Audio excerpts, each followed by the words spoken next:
I never thought I'd be standing in the middle of my nephew's birthday party, taking back the gift I had just given him, but after what he and my sister said, I had no other choice. I'm Rachel, a 32-year-old financial director at a startup in New York. I've always believed in family, supporting them, standing by them, helping when times get tough. That's why, for the past 6 years, I've sent my sister Hannah thousands of dollars, covered my nephew Ethan's tuition, and given him the kind of gifts most kids only dream of. But somewhere along the way, my generosity stopped being appreciated. It became expected. And on Ethan's 16th birthday, when he threw my expensive gift aside like trash and my sister demanded something better, something way more expensive, I finally saw the truth. That night, I made a decision that changed everything. I wasn't just taking back a birthday present. I was taking back my life. 6 years ago, my life looked very different. I was fresh out of college, just starting my career in finance, and finally living on my own in a tiny apartment in New York. It wasn't much, just a one-bedroom with outdated appliances and a rent that still felt too high, but it was mine. For the first time in my life, I felt independent. I was working long hours, slowly building my future, and dreaming of the day I'd finally be able to afford my own home. Then, everything changed. My older sister, Hannah, had always been the more traditional one, married young, a stay-at-home mom to my nephew Ethan, depending on her husband Jason to provide. But their marriage had been unraveling for years.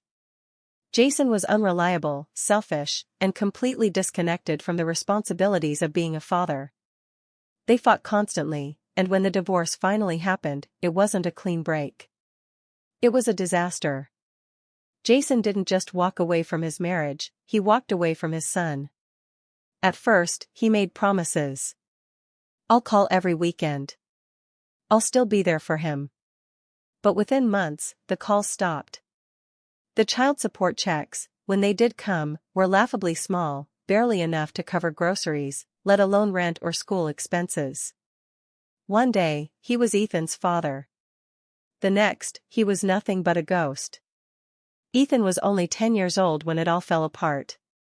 He lost his father, his home, and the stability he had always known. And Hannah? She wasn't prepared. She had never worked a full-time job in her life. She had no savings, no financial plan, no idea how to stand on her own. With nowhere else to go, she packed up what little they had and moved back into our parents' house. Our parents, both retired, did their best to support them. They converted the basement into a bedroom for Ethan and gave Hannah their spare room. They put food on the table and tried to help where they could. But they weren't wealthy. They lived on a fixed income, barely covering their own expenses.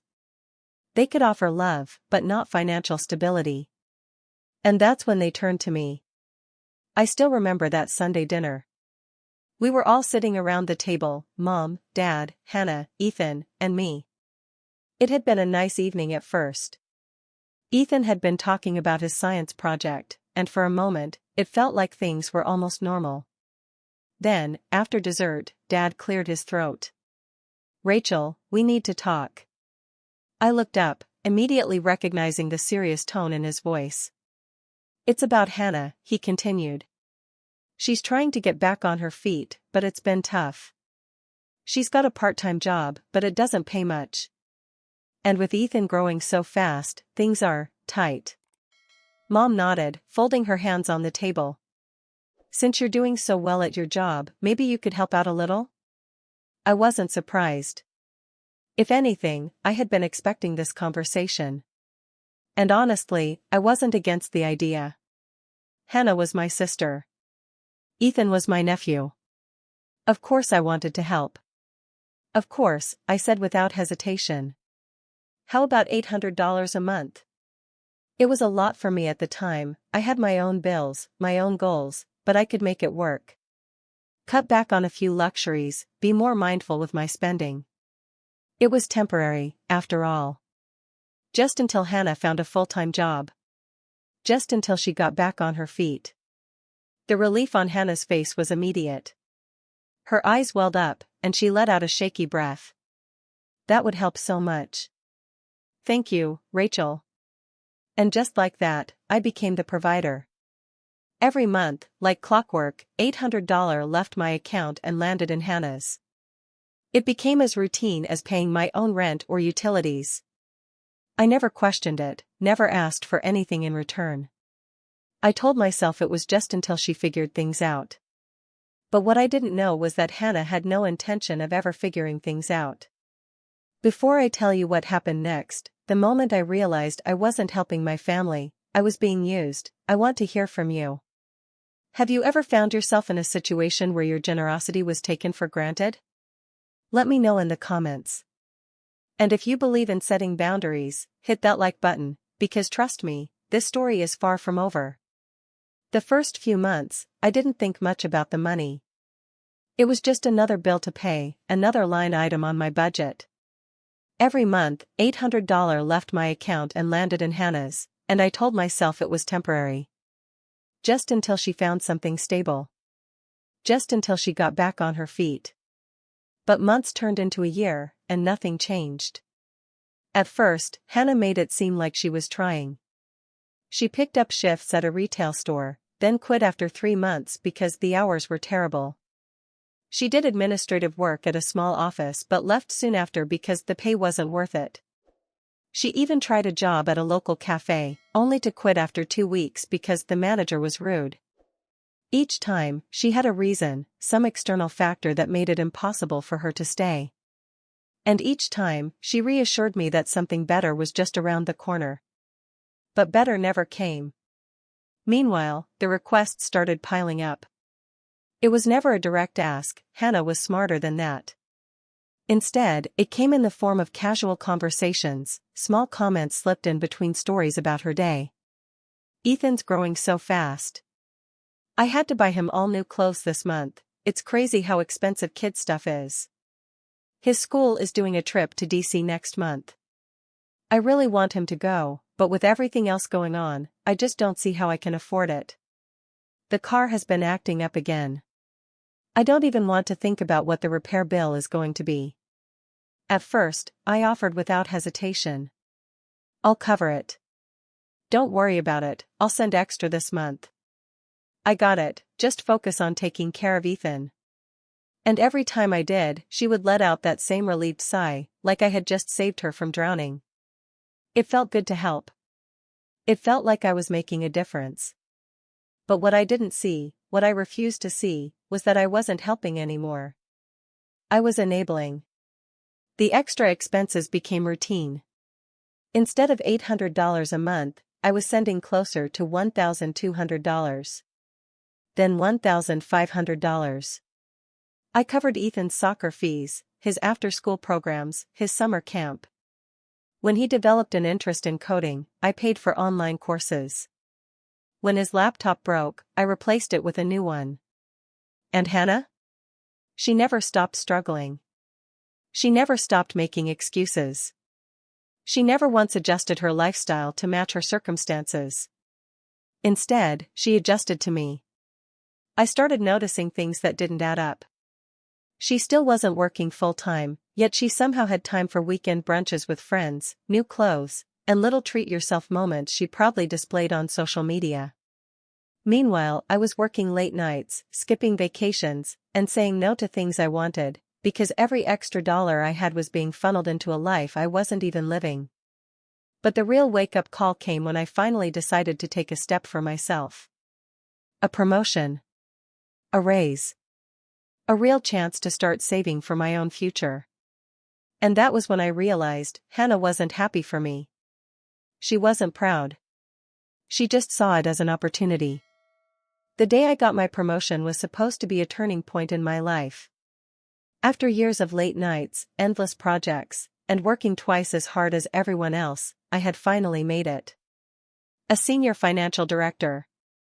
A 6-figure salary. The kind of income that meant I could finally start thinking about my own future, buying a home, traveling, maybe even investing in something that I wanted. I was proud. And for the first time in years, I felt like I had the freedom to prioritize myself. But the moment I shared the news with my family, I realized I had made a mistake. It was during one of our routine Sunday dinners, the kind I had been dreading more and more lately. I sat at the table with my parents, Hannah, and Ethan, listening to the usual conversation, Hannah venting about how impossible it was to find a decent job, my mother sighing about how expensive everything had gotten, my father nodding along like a silent judge.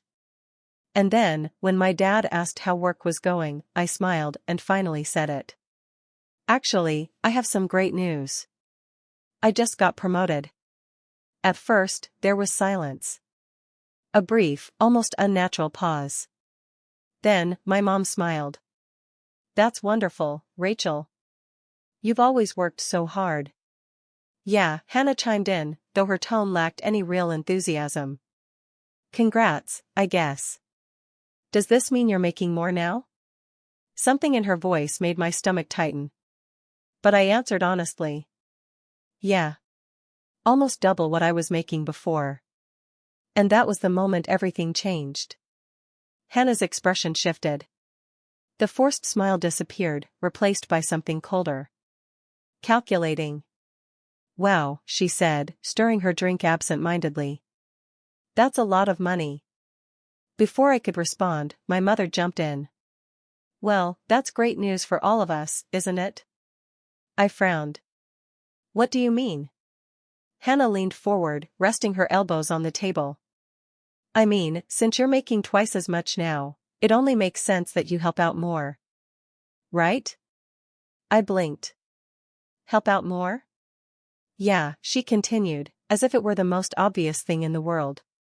You've been sending $1,500 a month, but now that you're making double, it should be, what? $3,000?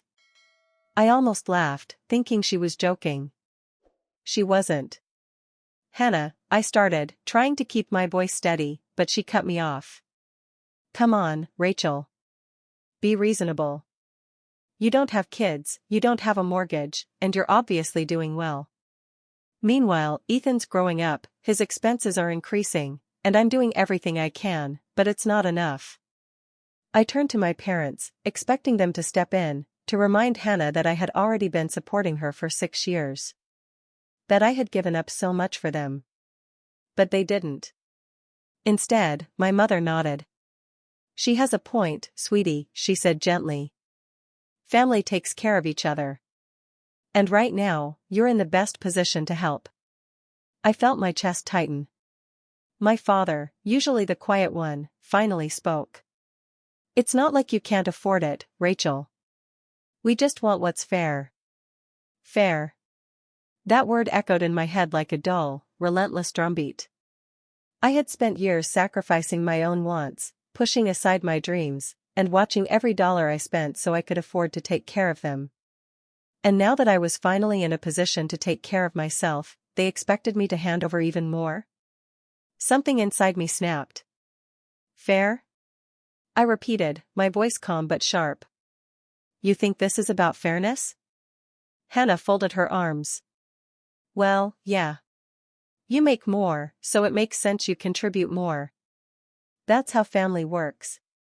I let out a breath, trying to control the anger rising in my chest. No, Hannah. That's how users work.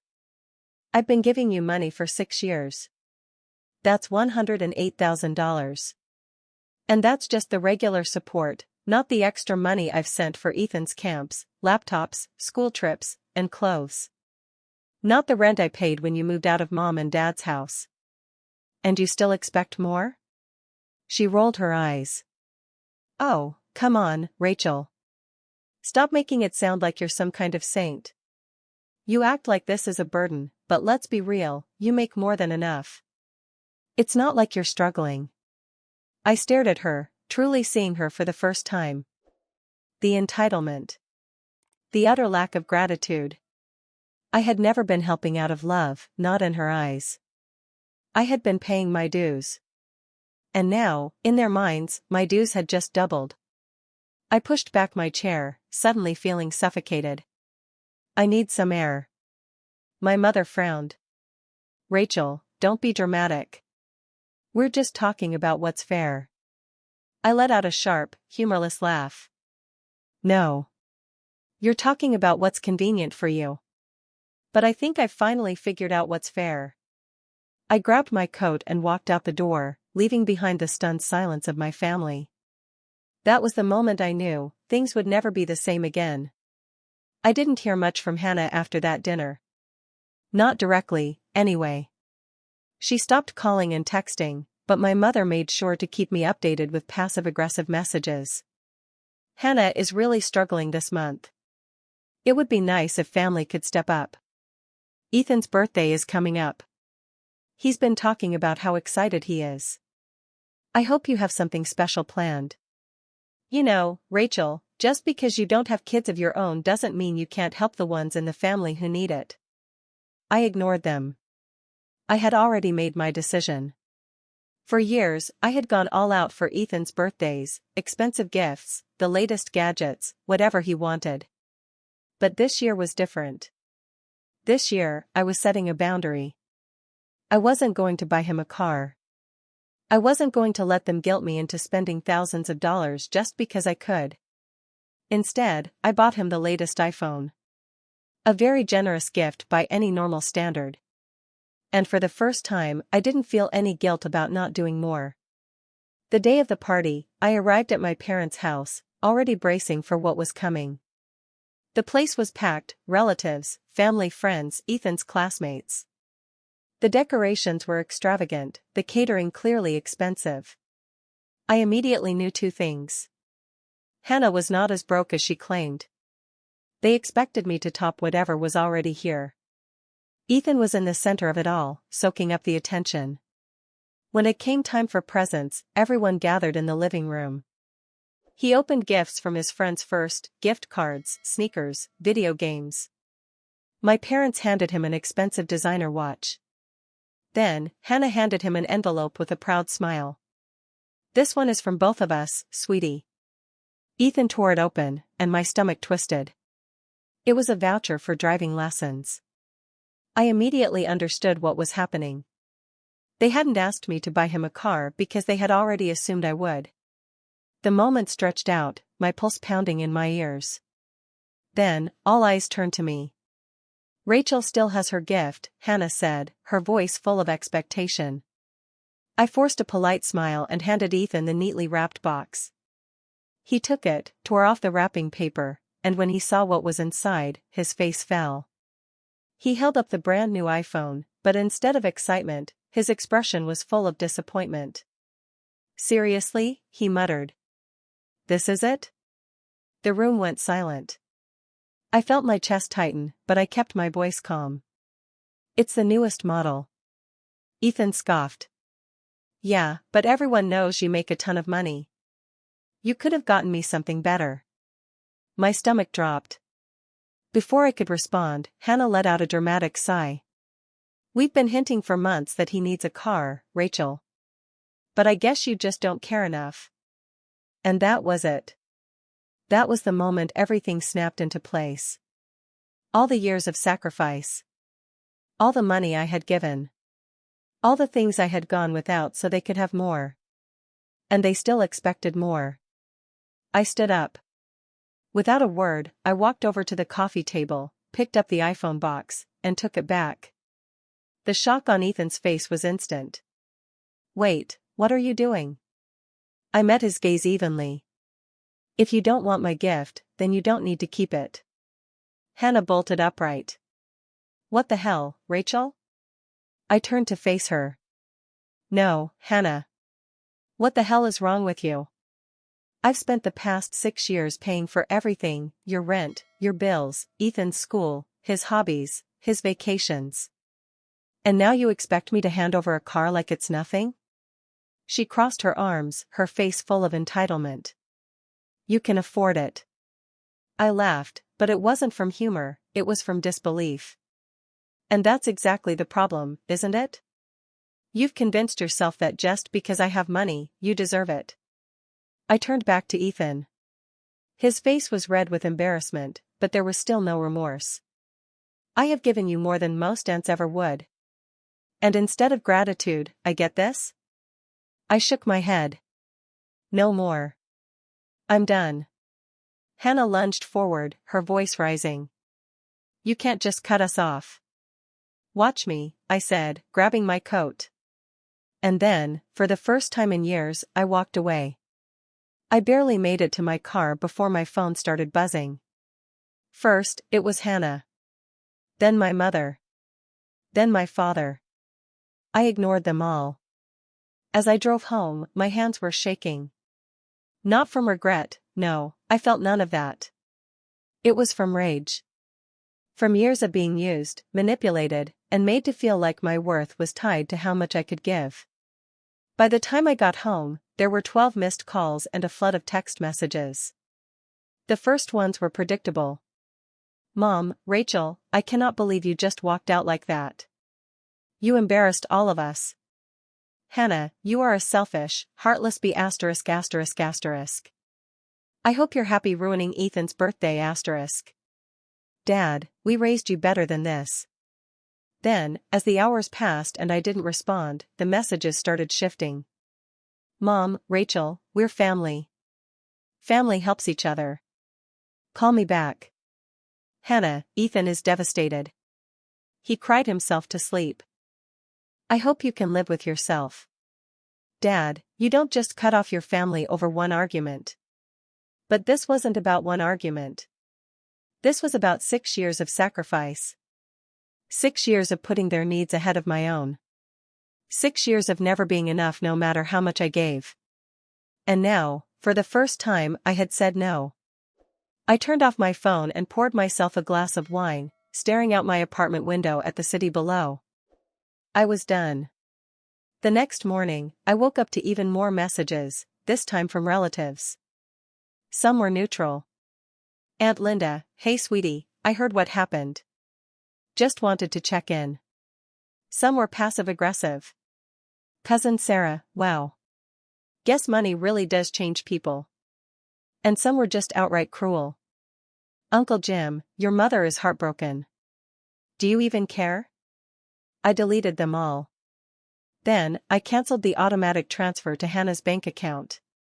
No warning. No explanation. No final payout. I sat there for a moment, staring at the screen, half expecting a wave of guilt to hit me. It never did. Instead, I felt something I hadn't in years. Relief. It took exactly 2 days for Hannah to realize the money was no longer coming in. That night, she showed up at my apartment. She was banging on my door before I even had a chance to check the peephole. Open up, Rachel. I know you're in there. I took a deep breath, steadied myself, and finally responded. Go home, Hannah. You can't just cut us off, she shouted, still pounding on the door. You don't get to do this.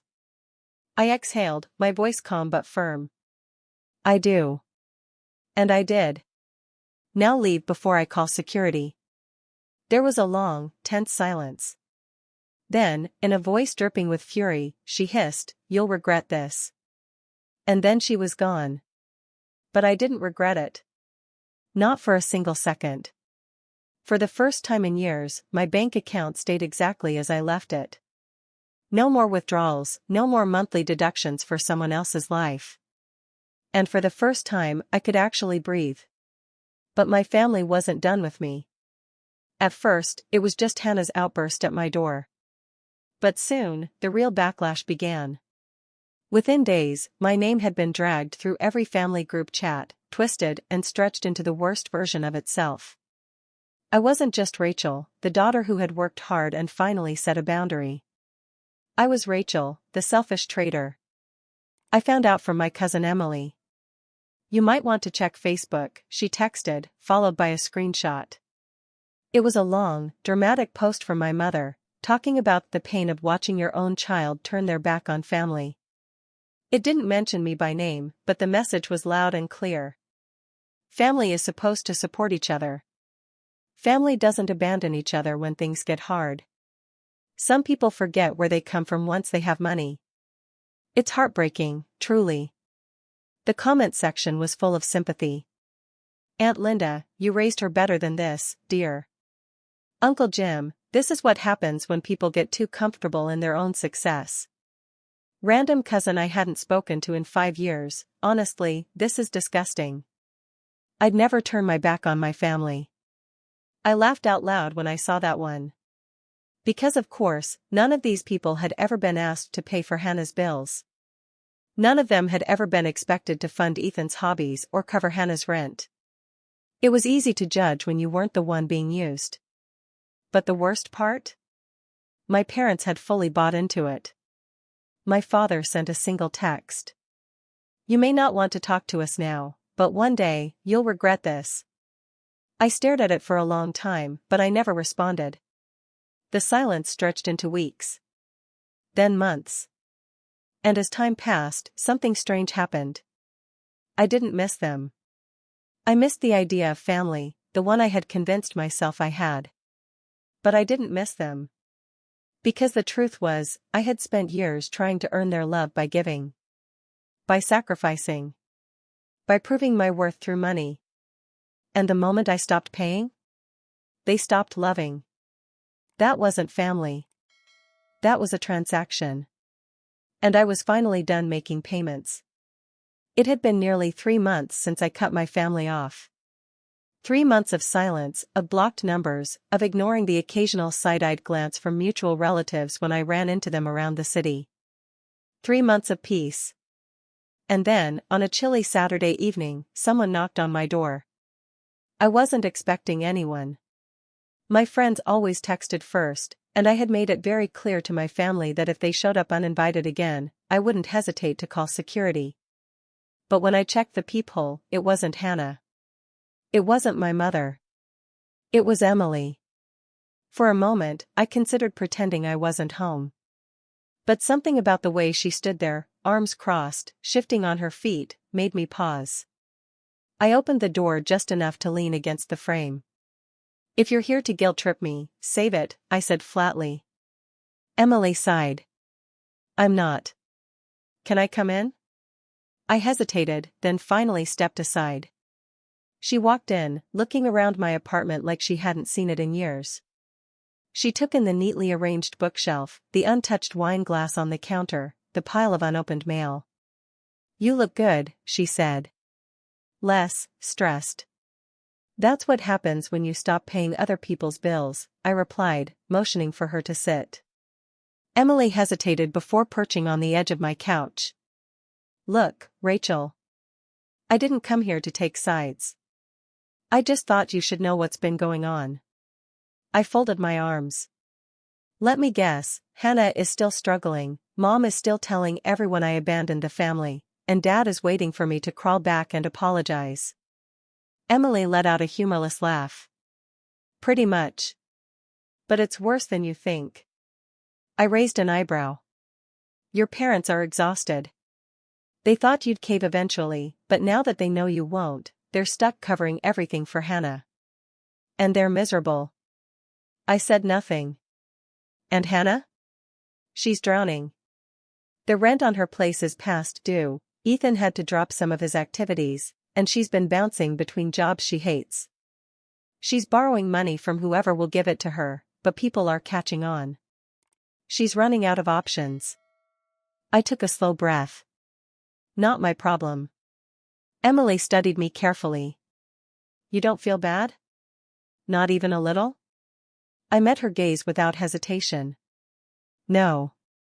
Because I gave them 6 years of my life. I gave them over $100,000. And instead of gratitude, I got demands. Instead of respect, I got treated like a damn ATM. So no, Emily, I don't feel bad." She exhaled, rubbing her temples. "I figured you'd say that," she admitted. "And honestly? I don't blame you." That caught me off guard. "You don't?" Emily shook her head. "No. Because I see the difference. You're actually happy now.